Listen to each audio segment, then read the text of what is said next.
Hello and welcome to अंग्रेजी की पाठशाला। और आज हम करेंगे क्लास 10th का द मिड नाइट विजिटर। एक बहुत ही प्यारी कहानी है and it is written by Robert Arthur.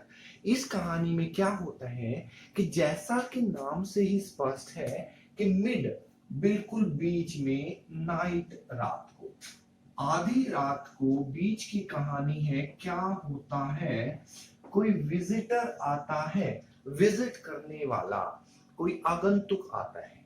अब पहला क्वेश्चन तो यही है कि आधी रात को आएगा कौन। ये इस कहानी का बहुत महत्वपूर्ण क्वेश्चन है। कोई भला आदमी तो आधी रात को आएगा नहीं, या तो आएगा चोर, डाकू या कोई और अगर कोई भला आदमी भी आता तो मुसीबत का मारा आएगा। मीन्स हम कुछ भी कहें, नॉर्मल कंडीशन में कोई भी आधी रात को नहीं आता। तो देखते हैं इस कहानी में कौन आता है। तो कहानी शुरू करने से पहले, आप जब भी कोई नया व्हीकल लेते हैं, स्कूटर, मोटरसाइकिल, कार, तो उसके पीछे लिखा होता है AF। इस AF का मतलब क्या है? अप्लाइड फॉर, नंबर अभी नहीं मिला है, अप्लाई किया है रजिस्ट्रेशन के लिए। तो ये कहानी शुरू होती है ए से। A stands for ऑजेबल। AUSABLE, ऑजेबल जो है वो एक सीक्रेट एजेंट है। अब सीक्रेट एजेंट क्या होता है, ये एक महत्वपूर्ण बात आ जाती है। जैसे आपने अभी अभी एजेंट विनोद मूवी देखी हो, सैफ अली खान की, या सलमान खान की एक था टाइगर, टाइगर जिंदा है।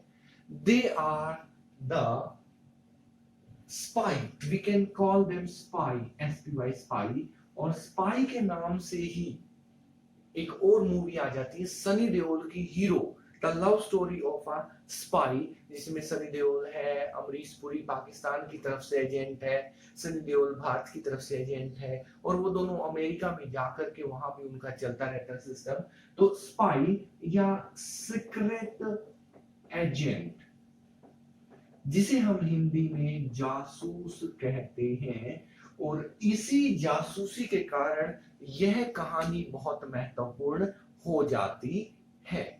अब होता क्या है, ये जो ओजेबल है, ये वैसे तो है अमेरिका का, यूनाइटेड स्टेट्स ऑफ अमेरिका, लेकिन इसका मैक्सिमम काम जो है ये यूरोप में आया हुआ है।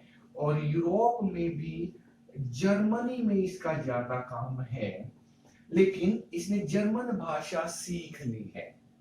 लेकिन जैसे हम कहते हैं कि कोस कोस पर बदले वाणी, चार को कोस कोस पर बदले पानी, चार कोस पर बदले वाणी।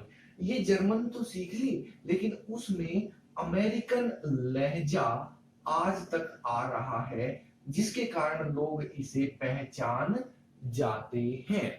अब होता क्या है, क्योंकि ये एक जासूस है, तो ये किसी जासूसी के काम से आया हुआ है।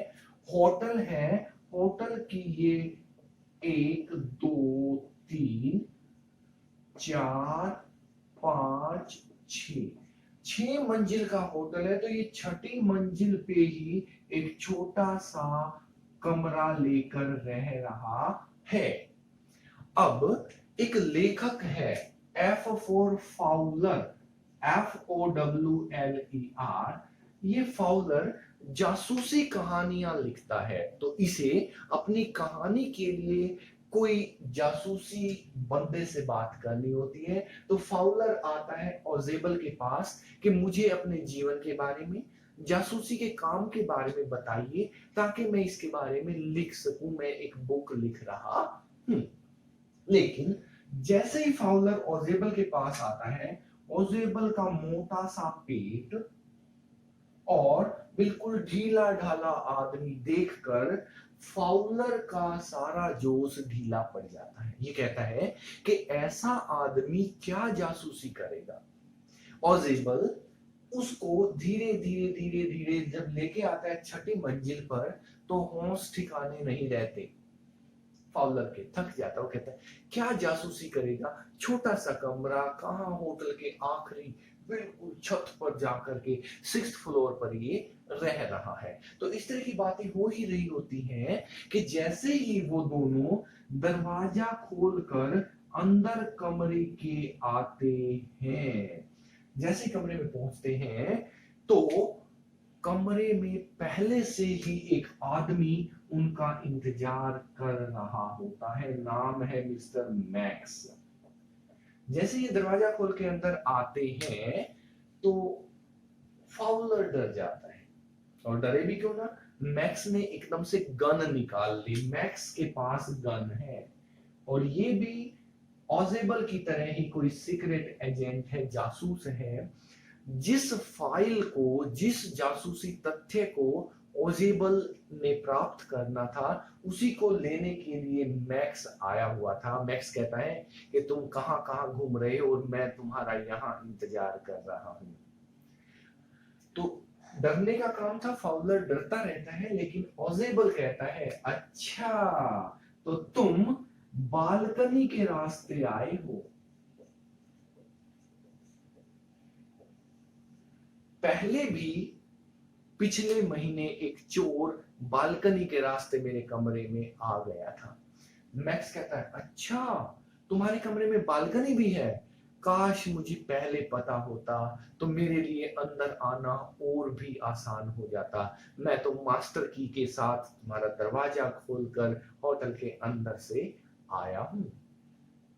ऐसी बातें चल ही रही होती हैं कि तभी दरवाजे पर दस्तक होती है, नॉक नॉक नॉक। और जैसे ही दरवाजे पर टिक टिक होती है, नॉक होती है, तो ऑजेबल कहता है मिस्टर मैक्स तुम्हारा काम खत्म हो गया है।